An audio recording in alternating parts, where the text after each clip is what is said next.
আজ 20 আগস্ট 1996 খ্রিস্টাব্দের আজকের দিনে কিংবদন্তি ফুটবলার গোষ্ঠপাল বাংলাদেশের ফরিদপুরের অন্তর্গত মাদারীপুর মহকুমার নারিয়ার ভোজেশ্বর গ্রামে জন্মগ্রহণ করেন। ছোটবেলা থেকেই তিনি ফুটবল খেলতেন।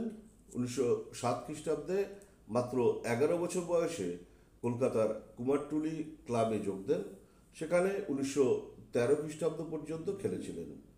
দর্শকের মন মাতানো ফুটবলার রাজেন সেনের সহযোগিতায় 1912 খ্রিস্টাব্দে তিনি মোহনবাগান ক্লাবে যোগ দেন এবং 1920 খ্রিস্টাব্দ অবধি মোহনবাগানের হয়েই খেলেন।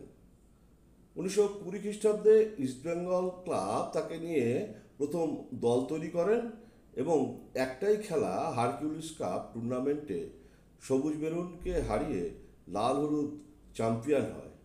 তারপর তিনি আবার 1921 খ্রিস্টাব্দে মোহনবাগানে যোগদান করেন এবং 5 বছর মোহনবাগানের ক্যাপ্টেন ছিলেন। তিনি 1924 খ্রিস্টাব্দে ভারতের জাতীয় দলের অধিনায়কত্বের দায়িত্ব গ্রহণ করেন।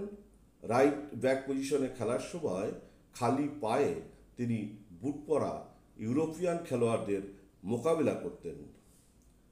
ফুটবলের পাশাপাশি তিনি দক্ষতার সাথে হকি, ক্রিকেট ও টেনিস খেলতেন। 1935 খ্রিস্টাব্দে তিনি খেলা থেকে অবসর গ্রহণ করেন।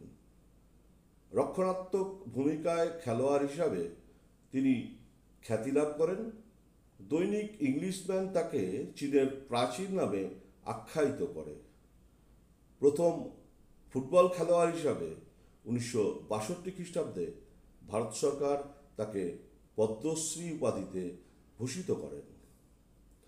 জাতীয় দলের অধিনায়ক হিসাবে তিনি ছিলেন ভারতের সম্মান প্রতিষ্ঠা ও জাতীয়তাবাদ উন্মেষের অন্যতম প্রধান সৈনিক। বিংশ শতাব্দীতে একজন কিংবদন্তি ফুটবলার হিসাবে উপমহাদেশে তিনি অভূতপূর্ব পরিচিতি পেলেও তিনি বাংলাকে কখনোই ভোলেননি।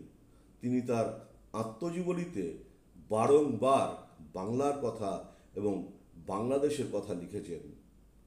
1962 খ্রিস্টাব্দে কলকাতার তার খালি পায়ে ফুটবল খেলার ঔদ্ধত্য বোঝাতে তার ভাস্কর্য স্থাপিত হয়।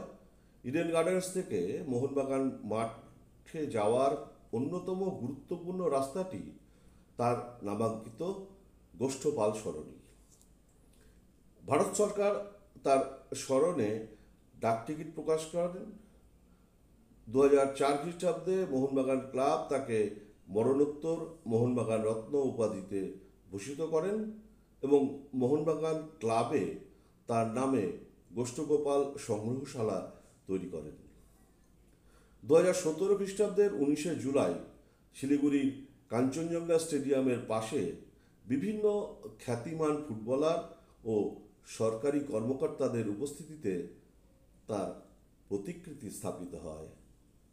জন্মদিনে কিংবদন্তি বাঙালি ফুটবলারকে স্মরণ করতে একজন বাঙালি ফুটবল প্রেমী মানুষ হিসাবে তার প্রতি আমার এই শ্রদ্ধাঞ্জলি।